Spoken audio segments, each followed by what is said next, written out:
morning, everyone. Good morning. Thank you all for coming out. It shows your interest in improving your businesses, so we appreciate you doing that. This particular topic, as all my topics, comes from discussions I've had with folks just like you. I was in Las Vegas for a different conference, sitting at a bar. Why not? It was Las Vegas. And a gentleman said to me, Alan, I would pay $100 to come to a session where someone told me how to handle when they ask you how much. I said, what do you mean? He said, when they send you an email and they say, how much do you charge, instead of asking you all the good questions, I would pay $100 just to hear that. I said, you would?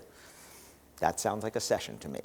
So that's what you're going to hear today. I wrote this after that just a little spark, that had that. And again, if you have any questions afterwards, I'll certainly be outside. If I don't answer your question, I do have some of my books and CDs over there for sale as well, just a few. So why do they ask how much? Why? They don't know what else to ask. The simple answer to it is they're not equipped to buy what you do because they've never done it before. They've bought food, they've gone to restaurants. If they've done catering, it was for a football match or something, not for 200 people or 300 people. If they've done photography, it's really not professional photography or video. And if they've music, it's been on iTunes, not hiring a band or a DJ. They just don't know what else to ask you. And the thing is, you do exactly the same thing. When you're buying something you've never bought before, you don't know what else to ask. So you have to go to price because you know at a certain point, they're going to ask you for money. So you start with how much because you know money. You know money. I know what money is. I have money in my wallet. I know what money is, but you don't know what else to ask. If you're buying a new car, you know what to ask. A friend of mine, they just had their 6th child over in Dublin. He needed to buy a new vehicle. Is the first question how much? No, it's how many seats does it have? He's got 6 children, he and his wife, a nanny, a dog. The first question is, will we fit? If will we fit is no, price doesn't matter. It's the exact same thing with you.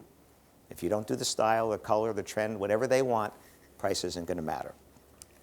When they ask you how much, it does not mean that they can't afford it. It doesn't mean that they want your bottom package. It doesn't mean they won't spend more, and it doesn't mean they're price shopping. And a lot of you make that mistake. They ask you how much, and you think immediately that they want my bottom package and they're price shopping. And that's not true. If I go to a BMW dealership, Mercedes, Jaguar dealership, people in there are going to spend more money than they are over at Volkswagen or Skoda or somewhere else, yes? So someone goes in there and says, how much is that Mercedes S550? They're still asking how much. They're not buying the bottom car, but they do need to know how much at some point. So don't prejudge that question means I can't afford it, or I'm just going to spend the bottom over there. Don't prejudge that. When you do, you're actually leaving money on the table because you're not pitching them the things that you should be pitching them. Price questions are buying signals. The fact that somebody is asking how much means that how much is it for me to buy? It's not how much is it, I don't really care about it, I don't really want it. It's how much because I want to buy it. And think about this. If they're coming to you, if you're having that question, they're going to buy it from someone. Why not you? Right? How many people are there in your area that do what you do? I don't mean as well as you do, but do what you do. How many? What do you do? Photographer. How many other photographers are there within 50 miles of you? Probably 300 or 400. 300 or 400. How many people got that same inquiry? Not that many. Handful maybe, right? Handful. Not dozens, not 50, not hundreds. It's an opportunity. The price question is an opportunity because they're asking you the question. They're not asking everybody else. So think of it as an opportunity and you're going to make more sales. Think about the buying signals here. How many buying signals happened before you got the inquiry? I'm going to use Guides for Brides for an example. The fact that they went to Guides for Brides is a buying signal. Right? They could have been on Amazon, but they didn't. They went to Guides for Brides. Why? Because they needed things for weddings. Buying signal. The fact that they went to your geographic area is a buying signal, because that means they want something in your area. The fact that they went to your category means they want something in your area, in your category. They looked at all the possibilities there and they chose yours, buying signal. They read your words, saw your photos, reviews, all those things, said, I want to go to your website. They went to your website, buying signal. They looked at your website, liked it enough that they said, I want to make an inquiry, buying signal. By the time they ask you how much, 6 buying signals have happened already.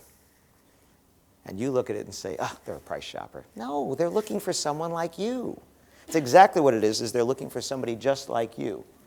If you think about how many others there are in your market that will never, ever speak to that customer, never have the chance to have the conversation about what you can do for them, it's a really strong buying signal, the fact that you even got that far.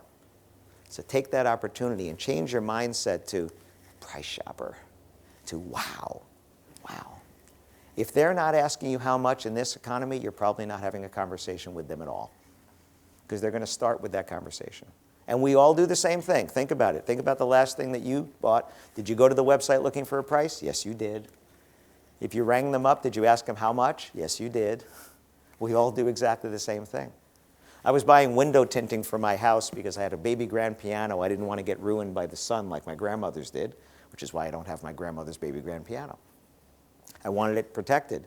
And when I wrote an email to 3 different places, I sat at the keyboard staring, saying, ask a good question. I teach this stuff, right? I ask a good question. What do you ask? Can anybody here tell me what you ask window tinting people other than how much? Now, after the first one came in and had an appointment and showed me that there's metallic tint and ceramic tint, and my brand new windows on my brand new house, when I put that tint on, it's going to void the warranty. But if I get the ceramic tint, they'll warranty the windows. I have a homeowners association. They regulate how dark they can be, how mirrored the tinting can be. Who knew? I didn't know. Now I do.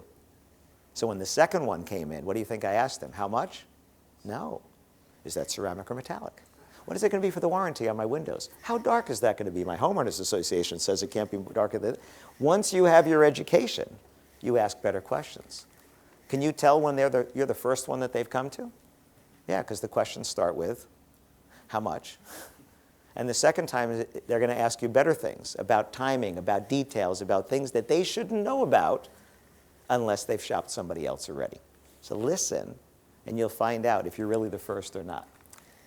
When you're the novice consumer, when you're buying something you've never bought before, what do you want someone to do? When it comes to pricing, do you want them to be evasive and just dodge the question? Do you want them to be transparent and give you information? Now, the truth is, most of the time, you can't tell them how much yet, but you can give them an idea. And if you were the customer, you would want someone to at least give you an idea. But most of us try to dance around that question and go, well, I'll get to that. I'll get to that, without really giving them any reason why you're not answering the question. Because remember, they're not equipped to know why you can't answer the question either. They think it's maybe one size fits all. Maybe you only have one package. Maybe you only do one thing. They don't know. And that's the truth, is they don't know. I consult for Wedding Wire in the States. They did a survey, and 88% of their couples are looking for pricing information before they will reach out to you. That doesn't mean you have to tell them exactly how much it's going to be, but they want an idea. And that's what we have to give them. So I'm going to give you some better tools on how to do that.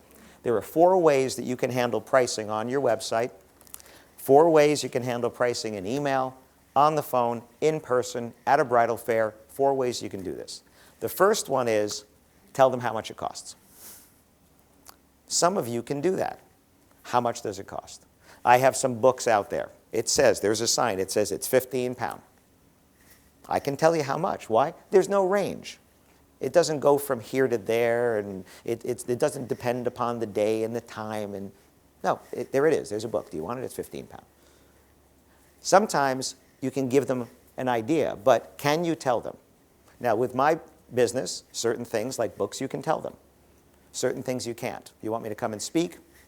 I can't tell you how much yet. There's no one price. But if there is one price, tell them. However, tell them why, not what. What you do, everybody else that does what you do looks the same. How many photographers here? Okay, on paper, you all do exactly the same thing, right? On paper, you do. You're going to go to their wedding, you're going to capture beautiful images, you're going to give them online proofing, you're going to help them set up an album, they're going to cry, they're going to laugh, they're whatever. It's all the same, right? But why would they hire you instead of you? That's not the what. What you do is the same. Matter of fact, you give me a Canon 5D Mark III, I'm not going to take pictures as well as any of you. because it's not the camera. That's the what. The why is what makes you different. If you tell them how much it costs and you don't give them the why, you're giving them a license to shop, because all you've done is said, we're going to take beautiful images and we're going to use state-of-the-art equipment and yada, yada, yada, yada. Right? Did you get the Charlie Brown cartoons? Remember Charlie Brown? Right? Remember when the teacher was talking? Whack, whack, whack, whack, whack, whack, whack, whack, whack. That's what they hear when you give them the what, because your what looks like everybody else's what. So you're going to give them the why, and I'm going to talk about that in a little bit. The second thing you can do is don't tell them. Don't give them a price. But tell them how to get a price. Tell them why there's no price there, and tell them why it's to their benefit that there's no price there right now. It's a little tricky, isn't it? I'm not going to tell you, but I'm going to tell you why it's to your benefit. So how do we do that? Tell them it's to their benefit. The phrase that pays, as they say in advertising, is, I don't want you to pay any more than you have to get everything you want and need for your wedding, fill in the blank. Stationery, dress, photography, music, food, go down the line, whatever it is. I don't want you to pay any more than you need to. So if you'll allow me to ask you just a few questions, I'll come up with just the right package for you that gives you only the things you need and nothing that you don't. Would that be okay? So now I've told them that I'm not going to tell you yet. But I told you why I'm not going to tell you yet. Now, that is a true statement, by the way. It doesn't mean I'm not going to try to sell them my top package. But it means if they don't need my top package, I should not try to sell them my top package, because shame on me. We should sell every customer the most that they need, which might be your top package. But if they don't need your top package and you sell it to them, shame on you, because you've oversold that customer. And if you were that customer, would you want to be there? Or would you want someone to sell you what you needed? Now, they don't always know what they need. Remember, they've never bought your service before, so they don't know what they need. So you're going to help them buy what they need, but you shouldn't help them buy more than they need. Again, if you were the customer, would you want somebody to do that to you? No. So I will sell you my top package very gladly if you need that.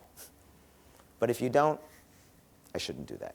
So different ways you can say that. Weddings are not one size fits all, and I don't want you to pay for anything you don't want or need. Allow me to ask you a few questions, and I'll come up with just the right package. Do you think they'd be listening differently?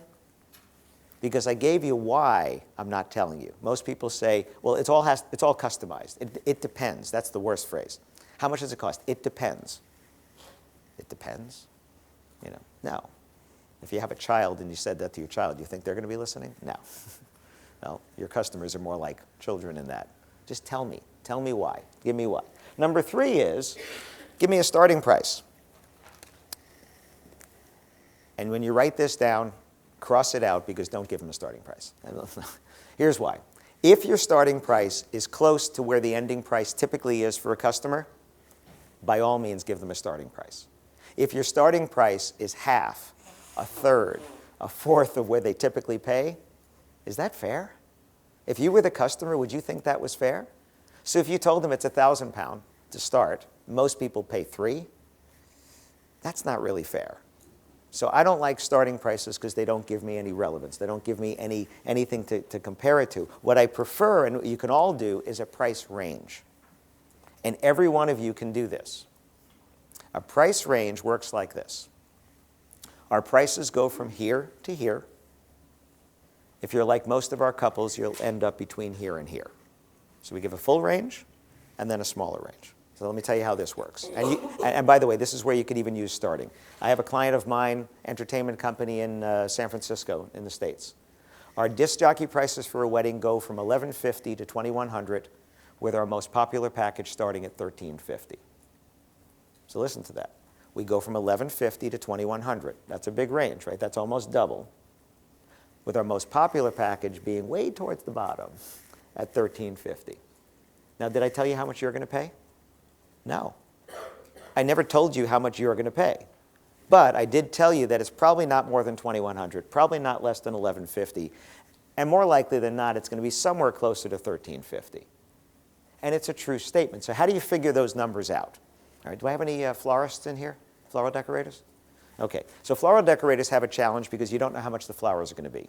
Because on a certain Tuesday in Peru, on a hill, there's a gentleman who's going to pick a purple flower, and I don't know how much that's going to cost yet, right? So, but they're sitting across from you. You want to try to make the sale. but you can't give them a price. So how do you give them a price? Well, I can't tell you exactly how much it's going to be, but you go with the range. Now, how do you figure out the range? Take every wedding you did last year, and by the way, you can do this with your corporate clients. You can do this with any other parties you do. Take a spreadsheet. This is where my left brain kicks in. Usually I'm on the creative side, the right brain. I'm going to go to the left brain over here. The left brain kicks in. Take a spreadsheet and list every wedding you did. Put down that it's a wedding. Put down that it's the date. If you have different services, you can have columns for those services if you want, and then put down how much. And then have the spreadsheet sort from the low to high. And now we're going to play the Olympics. We're going to throw out the low. Why do we throw out the low? It doesn't represent your typical customer. Somebody came to you. It was a smaller wedding. It was on a Tuesday. Whatever reason, it was a low price thing. So we throw that out. Doesn't represent your typical customer. It is the bottom of your range, though, because you did a job for that. Then we throw out the top because that was that one you got. You're like, oh, man, do you see that wedding I did? That was great. And you only did one of those last year or two of those last year where you did 30 weddings, 50 weddings, 100 weddings, whatever. So you kind of have to throw them out. But that is your range. So we went from 1,000 to 8,000. But what you're going to find is the rest of the people end up in a much, much tighter range. Now, what flowers they got were different. What food they had was different. What planning you did for them, what their style and things you did was different. But what they paid was closer. So while I won't tell you what flowers you're going to get for that range, I will tell you that most people, this is our range, but most people ended up in here.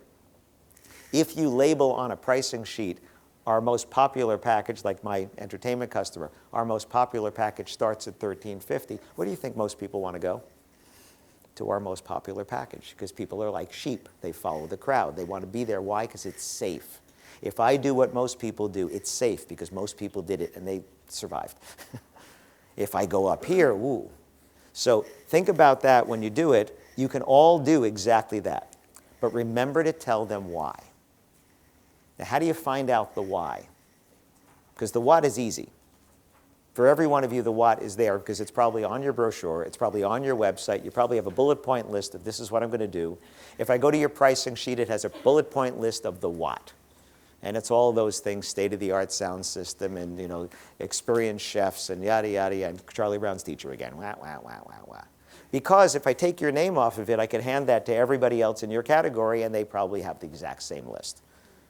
I had that one time. I was helping someone with their brochure. It was an entertainment company, and I looked at his bullet point list, and I said, how many things on this list does everybody else have on their list? And he looked at it, he went, absolutely every one of those things. I said, then isn't it expected? Isn't it expected if you're a professional photographer that you have professional equipment, that you have experience? If you're a caterer, that you have experience being a chef, I hope. If you're a wedding planner, you've done some weddings before. I mean, they expect these things. You ever walk into a restaurant and expect bad food and bad service? No. Now, it may not be great, but you expect good. We're proven wrong all the time, but you expect good. So they expect you to know what you're doing, to have professional equipment, to show up on time, and all those things. They expect that. Tell them something that they're not going to see.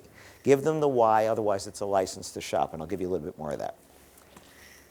So instead of a bullet point list of what you do, could you have a bullet point list of the outcomes that they're going to get? So think about that. Instead of what? State-of-the-art equipment and all these other things. So could you do something like this? I took a stab at a few categories. Could you do this? So let's say video. We have a videographer over here. Any other videographers? Any other video in the room? Okay, so here's how it would go. When you choose our video company, you'll always get a living, moving memory of your wedding day, the sights and sounds that made your wedding day special, and a legacy to share with generations to come. Isn't that better than state-of-the-art equipment and 3-chip CCD, 1080p, Blu-ray, right? All right, so what about for a band or a DJ? When you hire a band or DJ, you'll always get a packed dance floor, happy guests with tired feet, and ear-to-ear smiles from all the fun you're having. Are you setting a different tone now? Because the outcome that they're paying you for isn't how you got there. It's what they're going to experience, what their guests are going to experience. All right, for flowers. Here's what you're going to expect when you hire us for your flowers. Someone who'll listen to your ideas and bring them to life. Color, sights, and fragrances that bring a multi-sensory experience to your wedding. Designs that enhance your theme and decor. A bouquet that's the supporting cast in your wedding production. You're the star. Oh yeah, and of course you'll have beautiful flowers artfully arranged by expert designers. Is that different? And is it different in a way that they're listening in a different way? And that's where you set yourself apart. My best friend from college, his son is engaged, and his son and fiance have been asking my wife and I to help them find their suppliers. So when they find people, they then send me, and I go and check them out. And I go to their websites, and I go read their reviews, and I go through things like that. And it's so much of the same. So they were looking for their disc jockey, because in the States it's big to have a disc jockey for the whole wedding instead of band and then disc jockey. So looking for their disc jockey. They sent me a list. They said, these are the 3 that the venue recommended. These are the 2 that we found.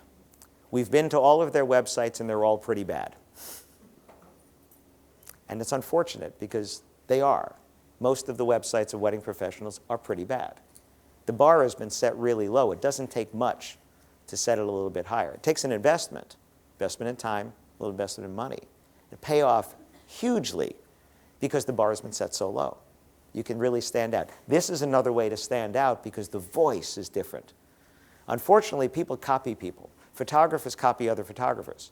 So all the photography sites look the same, and they have a lot of photos, and photos and photos and photos. And your homepage has a gallery of photos. And then you have a gallery with a gallery of photos. And then you have a real wedding gallery of photos.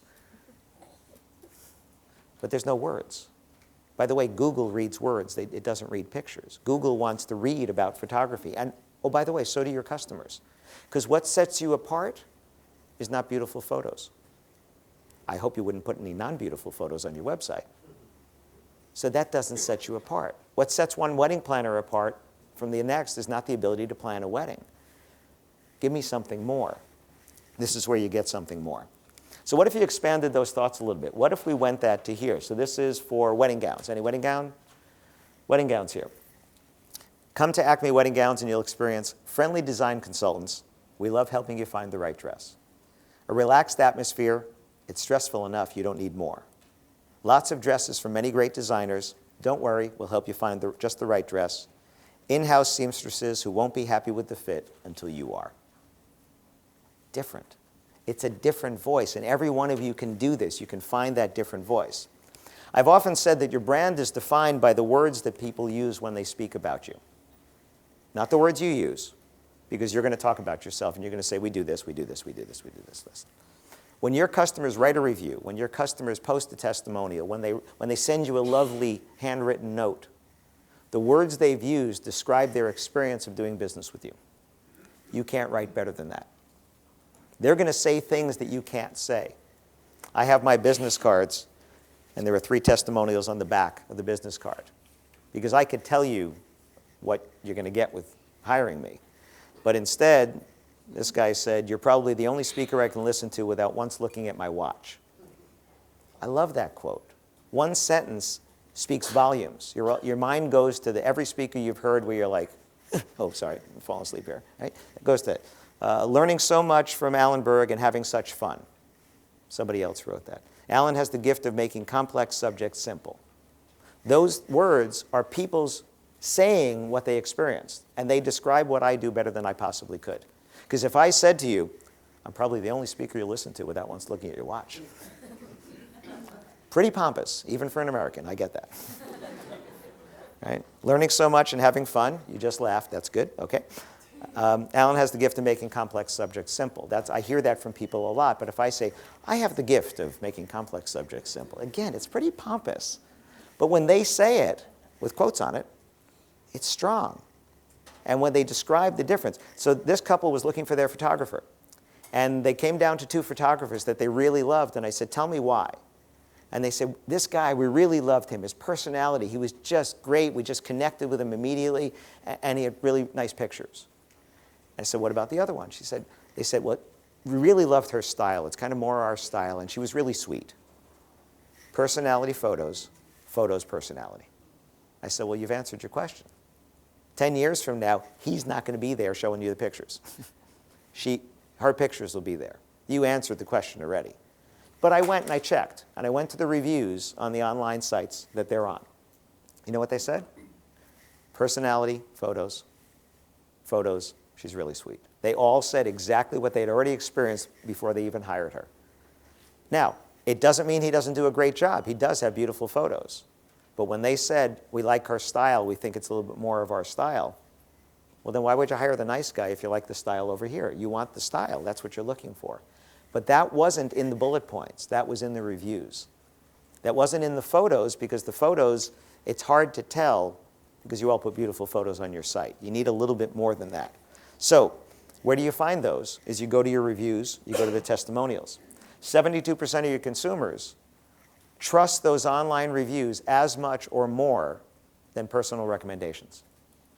So you read a review on Guides for Brides, you read a review on Amazon, you read a review on any of these sites, and you trust that as much or more than if your friend told you. Because there's also a volume there. It's not one person, it's another and another and another and another, and those voices have a lot more weight. Value is what they're buying, not price.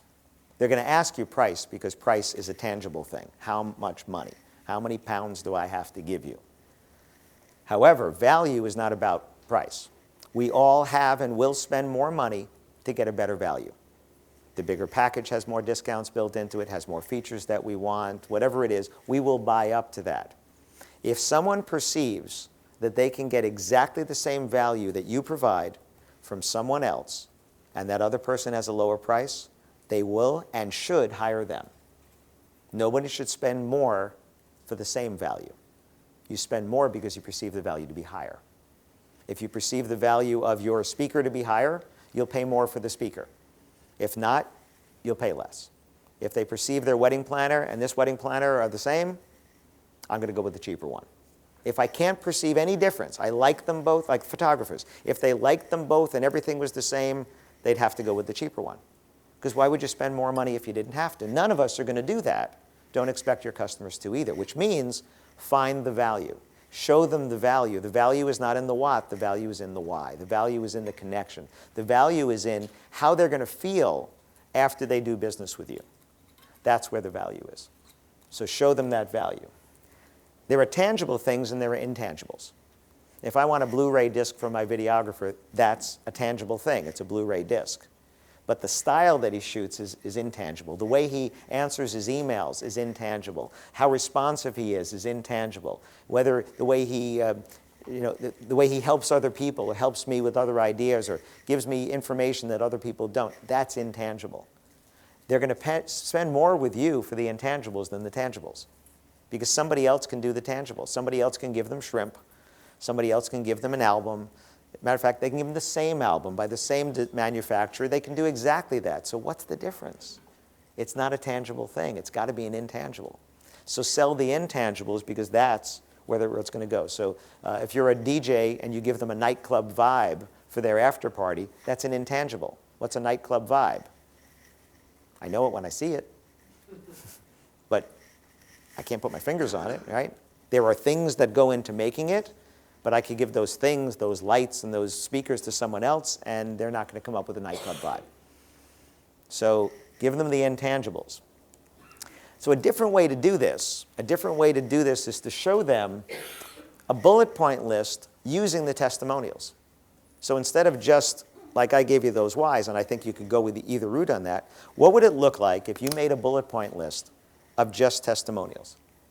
All right, so for a caterer, if you hire this catering company, what are you going to get? Quote, my guests are still raving about the food weeks after our wedding.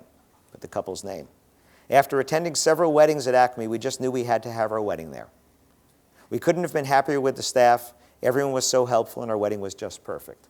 Those are 3 actual testimonials that I took from caterer. I went to their reviews, got those reviews, put them on. Now, if this is on your website and you put in their city and state, or you put in their county and town, it helps your SEO. Why? Because the search engines are looking for keywords. Cities, towns, counties, those are keywords. I don't put their last name because I don't want anyone stalking them. But you put those. If you go to my website, you'll see every testimonial has the person's name, the company name, and where they're from. And I have testimonials in the US, in Canada, Mexico. I have testimonials in English and Spanish. I mean, all over the site. Why? Because I live in New Jersey. I'm rarely ever there, but I live in New Jersey. I almost never work in New Jersey. I work in California, and I work in England, and I work in Ireland, and I'm going to Dubai on Saturday. You know, I want people to see that. And how do I do that? Well, I could just sit there going, I work in England. Or I could have a testimonial from Allison from Guides for Brides, Oxfordshire, UK. It's a very organic way, which is what Google wants. So you could do a bullet list. Now, but look what we did here. My guests are still raving about the food. Isn't that what you would want if you hired a caterer? Weeks after the wedding, they're raving about the food. So when we got there, after attending several weddings, we knew we had to have our wedding there. This person went to several and then chose it. That's a very strong testimonial. We couldn't have been happier with the staff. Everyone's so helpful. Our wedding was just perfect. What do you want to say after your wedding? If you were getting married, wouldn't you want to say things like that? This is showing them what they could have from that. I use reviews everywhere. I have some flyers Allie will give you on the way out. On the back of the flyer, 4 testimonials, just to prove I'm not a hypocrite. I do what I tell you to do. Same thing. Bought your MP3s, listening to them every minute I can. I'm busy making my way through the books in MP3s. I think I've listened to the entire collection, and boy, did I need it. It's the same thing. I give you the same what, and the why is coming from my customers. Think about price challenges. A lot of them are self-inflicted. Now, what does that mean? You do things without realizing it that are hurting you. The reason is called the curse of knowledge. This has been around for centuries. The curse of knowledge, written about in many, many books. Curse of knowledge is very simply, once you know something, it's hard to go about your life as if you didn't know it. You know where everything is on your website. You know where everything is in your materials. You know where to find it. You know what button to click on. You know where to go. And somebody else goes to your website and goes, I couldn't find that. You ever have that happen? Yes, you have. Curse of knowledge. Once you've been there, it's like here, you got into this room now. When you have to come back to this room, you'll know to go through the restaurant and go through here. First time, you're like, where do I go? Where do I go? It's exactly the same, the curse of knowledge. So you have to be a little bit more clear. You have to give them the why, and you have to be very clear about where they should go to get the answers. So what are self-inflicted things that you do? You use too many industry terms. You throw out acronyms, and you throw out things like you talk about, caterers talk about 10 tops or whatever. Nobody comes to you and says, how many 10 tops am I going to have for my wedding?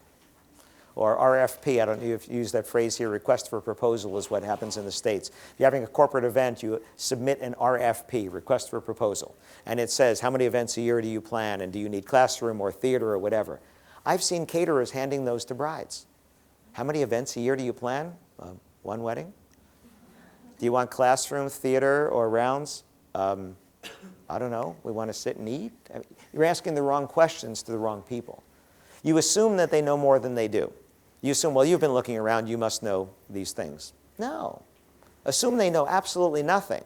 Don't talk down to them, but talk to them and say, so have you thought about this?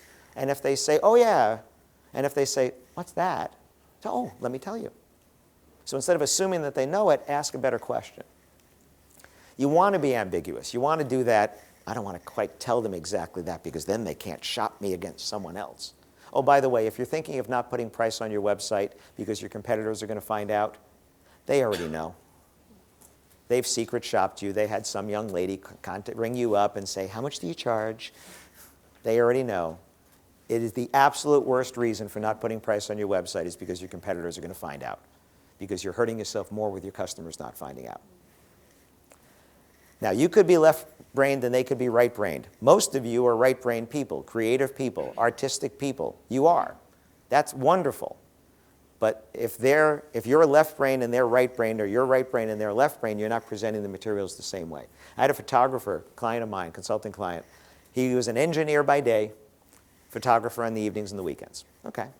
His pricing sheets were very neat grids, lines and columns and all this stuff there. And I took one look and I was like, oh my gosh, this is not engineering, this is weddings. I know, but look how easy it is. You have the columns and you have the rows and you can go down here, and if you go here and you can find the point with it. So I took his stuff and I redid it in a very flowing conversational way, and I sent it to him, and he called me up and he said, wow, this looks really great. Do you think I should use it? Yeah, I think you should use it. That I just spent 2 hours on for you. But But even when he saw that it looked better, he still questioned whether or not he should use it because he's left-brained. But I like my grids. I need grids, right? I need my grids on there. So make it easier for them. Put it in a way that everybody can do it.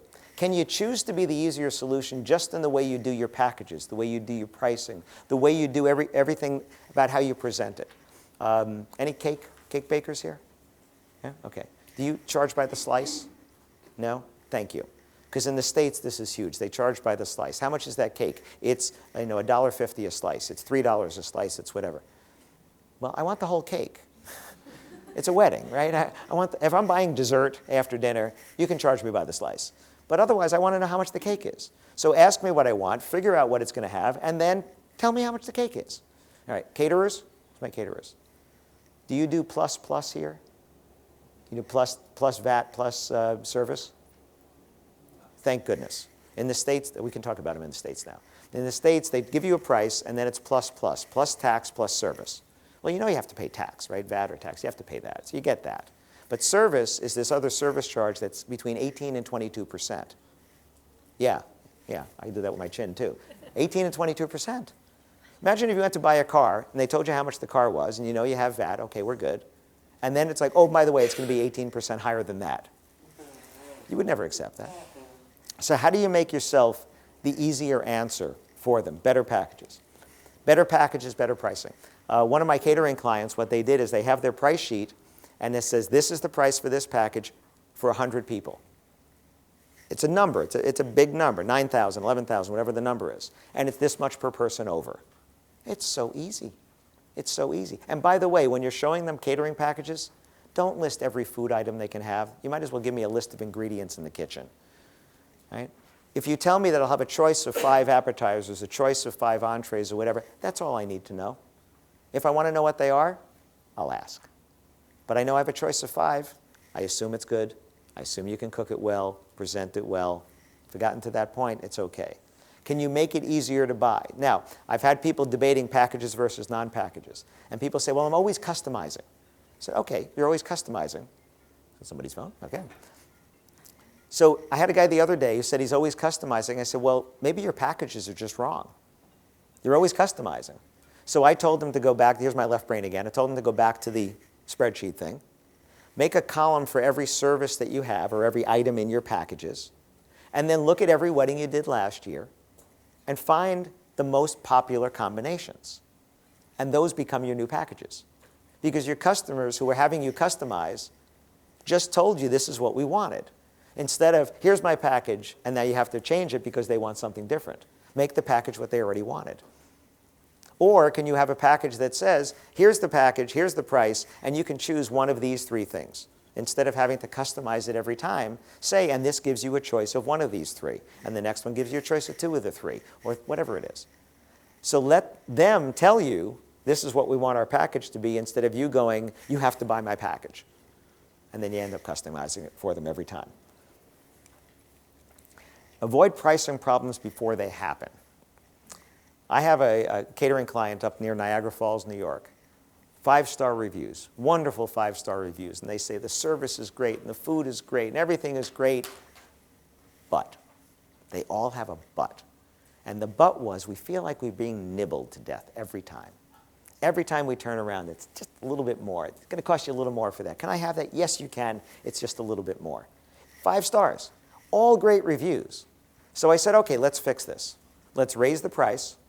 And let's turn that whole conversation around, and now we say, we have an all-inclusive package.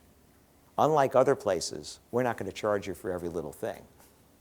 So they took the objection away, raised the price a little bit, and now they sell it on the fact that, by the way, if you want to have any of these other things, it's no charge. Not everybody wants all those other things anyway. They've already charged for it. They just kind of averaged it out. And you know what happens now? They have 5-star reviews that have no but. They're all 5-star, and there's nothing negative to say. Because if you were trying to choose 2 different places, they both had 5-star, they're both beautiful, they both had great food, service, photo opportunities, and this had but, we were nibbled to death, you'd go with this place. We take that completely away. So think about all the things that are barriers, all the things that could possibly be a problem. Get rid of them before they even happen. All-inclusive packages, one way to do that one. How are your sales skills? Most of you have things that you can sell to someone after they've already bought. You can sell them a different album, you can sell them extra prints, you can sell them extra DVDs, you can sell them other catering items, you can sell them other services. How good are you at going back and doing that? Because we have this beautiful thing called the lead time between now and the wedding. It's anywhere from days to weeks to months to a year and a half or whatever. We have all this time that we could sell them the things they didn't buy today. Oh, you didn't buy the photo booth before? I could sell you that the day before your wedding because I just have to bring it that day, right? So how good are you at doing that? I asked the guy the other day, how good are you? And I said, give yourself a grade, A, B, C, D, F. He said, I'm a C at best. I said, okay, thank you for your honesty. He's a disc jockey. It's only him. He doesn't have 5 other guys that work for him. I said, all right, Saturday night's your popular night? He said, yes. In wedding season during these months, yes. I said, on a Saturday night, only have one package. All inclusive. One package includes absolutely everything you do. And tell the couples, I have a package. This is my Saturday night package because it's your most important wedding. I want you to have absolutely anything that you want. So you can have anything that I do. If you want the photo booth, it's yours. You want the uplighting, it's yours. You want to dance on the clouds, it's yours. You want your name monogrammed like Batman on the wall, it's yours. No charge. It's all included in the price. And now you don't have to upsell them, and his average wedding cost goes up. If you're not good at selling, don't make yourself have to upsell because you're not doing it. You're leaving money on the table. Have a different pricing, have a different package. So there are 3 ways that every one of you can make more money. You can do more volume, do more weddings. You can charge more, or both. Now, doing more is not an option for some of you. Sometimes you max out. There are only, if it's just you, you have an inventory problem called time. I have an inventory problem called time. I speak a little over 50 times at 50 events a year, a little over 50 events a year. Right? I really don't want to do more. My inventory is maxed out. I want to go to different places and do different things, but I can't speak at 100 events a year. Not that it's physically impossible. I don't think I'd survive it, but I have an inventory problem just like you do. So if you have an inventory problem, more volume isn't the answer. Making more money from every event is the answer. As a matter of fact, making more money from every event is the answer for every one of us, regardless. So how many weddings did you do last year? Just under 100. How many of those clients, if you charged them 50 quid more, they would have said no? None. 100 events, 50 quid. Want to do the math? $5,000. 5,000, right? 5,000 pounds. Because you asked. And here's the thing. We have pricing power when our customers will say yes. And at the point that they start resisting, we still have pricing power because the few that say no, the other ones make up for it. So you can make more money just by charging a little bit more because it wouldn't cost you any more to do those weddings. Costs are already covered. That's all profit. Every one of you has a little bit of room there where you could go a little bit more. So if you can do more volume, do it. But first, get to the max pricing point where people are saying yes, the right people for the right type of events. You'll make more money from doing the same number of weddings. You could have made 5,000 pounds just by asking, right? Every one of us there. He's raising his prices right now. Now, here's the next thing. I only have a couple of minutes left, but 3 packages. Why do we want to have 3 packages? Because people fall to the middle. The middle is safe. The low package is the one that you can say, well, maybe it's not available on a popular Saturday in wedding season or something like that, maybe. The top one is the aspirational one that shows everyone what you can do, but you don't expect them to buy it, and sometimes they will. I had someone come up to me and give me a huge hug at a conference one time because she put up her 3 packages, and the day after she wrote them up and printed them up nicely. The first customer that came in, the first one, hands the price list to, bought the top package. The one that had everything in it that in all their years in business they had never sold anything that expensive, but it was on paper, therefore it's a legitimate choice. The next day after she put it on there. 3 packages. If you label the middle one the most popular, most people will buy that. They will. So, responding how much do you charge in an email is simply about starting out with the words thank you. Remember, they put you on the field right now. You were sitting on the bench, you had no shot. The coach just said, you're in. Now you have a chance. How many people didn't get that inquiry that you did? You have to say thank you.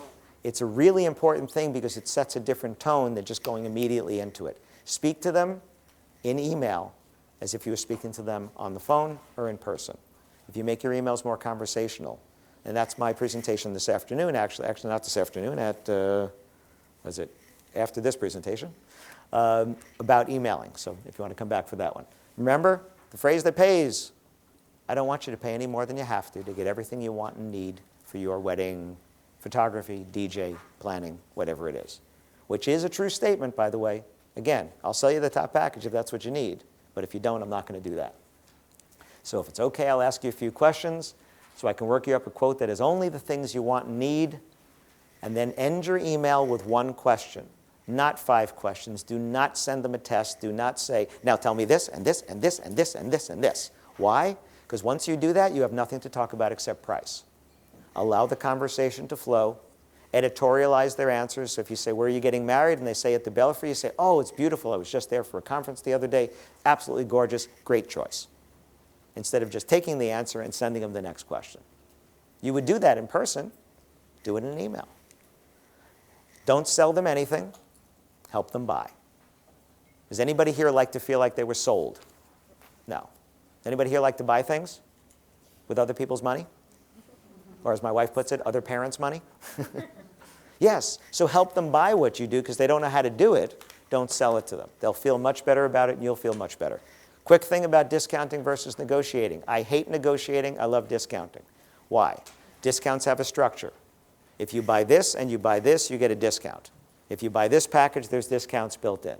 That's discounting. Everybody who buys that same thing pays the same price, including the discounts. Negotiating means you bought exactly the same thing she did, but you paid 2 different prices. And if you're on the lower end of that, you're happy. If you're on the higher end, you're not happy. So if you do discounting but not negotiating, you can explain to someone why someone else got a better discount. Because they did these things. And by the way, if you do exactly those things, I'll do exactly the same for you. But no more, no less. It's got to be there. When I was vice president of sales at the largest wedding website in the world, I got rid of negotiating, kept discounting. We had packages and things that had discounts for them. If you buy this and this, you get a discount. You buy just the one thing, you don't. And it was even for everyone. And everyone said, but yeah, I want a better price. Right, but you don't want to know that someone else is going to get a better price than you, do you? So if I keep it structured, everybody pays the same for the same things. If you give them a discount, get something back in return. Why? Because if you give them a discount, you don't get anything back from them in return, they're going to ask for another discount. If you take something back, terms, you want that price, you'll pay me in full now instead of giving me 20% now. That's getting something back in return. Take something out of the package. When they have to give back, they stop asking. How do they know it's really your best price? They won't know it's your best price until you say no to a lower one.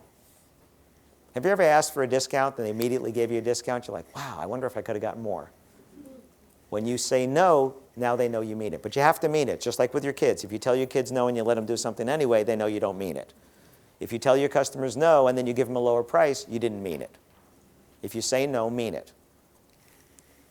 Don't be offended if they ask you for a better price. You're entitled to. They're entitled to. Smile and know that they're interested, because if they weren't interested, they wouldn't be asking. If you give them a lower price, don't give another lower price until they've given you something back, because now you're just negotiating against yourself. Negotiate like you don't need their business, even when you do. They smell the blood in the water. You don't want to be there. Thank you so much for listening. I'll be back for the other session later. Appreciate it.